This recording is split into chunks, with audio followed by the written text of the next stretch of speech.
Berlutut, Ferry mohon ampun kepada istri, sumpah tak niat jahat. Puji cinta Vena beda dari yang lain.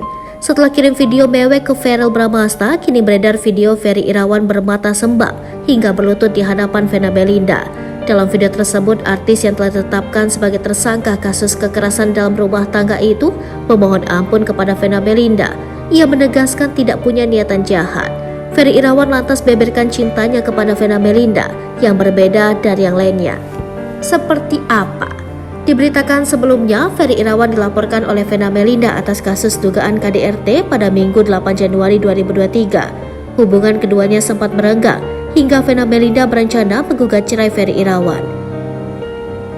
Ferry Irawan berderai air mata saat meminta maaf kepada Vena Melinda. Dalam tayangan tersebut, Ferry Irawan tak henti-hentinya mengucap kata maaf kepada Vena Melinda sembari berderai air mata. Ferry Irawan terdengar memohon ampun kepada Vena Melinda. Tak hanya itu, Ferry Irawan sempat meminta maaf juga untuk ibunda Vena Melinda, Nimade Ayu Rahmawati atau yang akrab disapa Mami Ayu.